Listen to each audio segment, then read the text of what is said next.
정순신 전 검사가 자녀 학교폭력 문제로 국수본부장에서 사임을 했습니다. 그런데 그냥 사임으로 끝날 일이 아닙니다.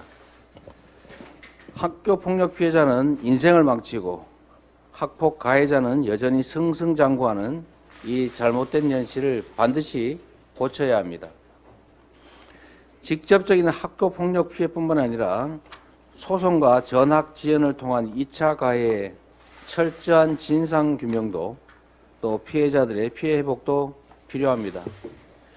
피해자가 한 명이 아니라 더 있었다는 말도 있습니다. 정순신 학폭 및 인사검증실태조사단 구성을 검토할 것입니다. 윤석열 정권의 인사검증 기능이 완전히 작동 불능 상태입니다.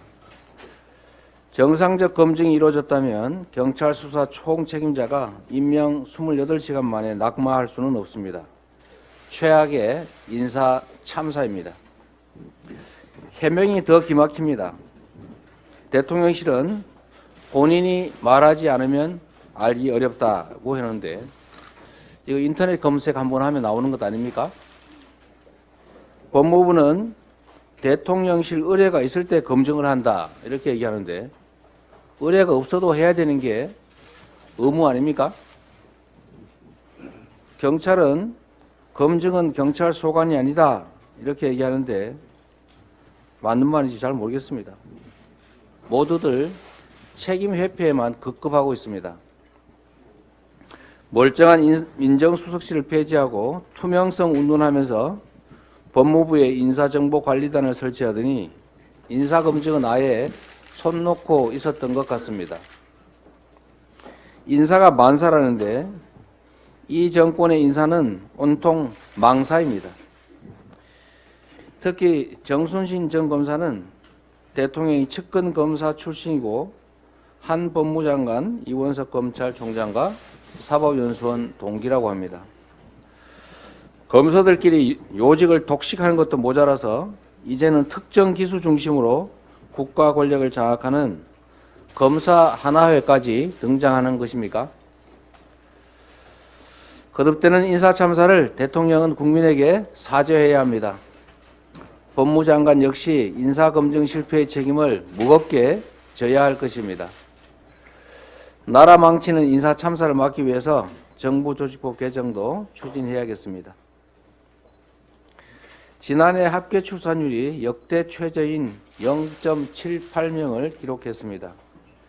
이대로 가면 인구가 20년 후에는 4천만 명대로 줄고 40년 후에는 1,500만 명대로 급감합니다. 대한민국이 한 세기가 지나기도 전에 소멸할 위기에 직면하는 것입니다. 국가의 존망이 걸린 인구 위기 앞에 정부의 모습이 한가하기 그지없습니다. 변변한 인구 대책이 지금까지 여전히 오리무중이고 저출산 고령사회위원회 부위원장은 여당 내 권력 다툼 와중에 해임됐습니다. 정부의 인구 위기 극복 의지가 있는지 의심스럽습니다. 인구 위기 극복을 위해서 패러다임의 대전환이 필요합니다. 미래 불안 해소가 없이는 예산 투입을 해도 밑빠진 독에 물 붓기입니다. 특히 시장 만능주의에 빠져서 각자 도생을 강요하면 양극화와 저성장의 고착화 때문에 인구 위기는 돌아올 수 없는 다리를 건너는 격이 됩니다. 결국 미래가 불안하지 않도록 요람에서 무덤까지 모든 영역에서 기본적 안정망을 촘촘하게 구축하는 노력을 서둘러야 합니다. 우리 민주당은 기본사회위원회를 중심으로 기본사회 2050 비전 수립에 박차를 가하겠습니다. 정부 여당도 국가 역량을 오직 정쟁에만 소모하지 말고 인구 위기 극복에 지혜를 함께 모아주기 바랍니다. 이상입니다.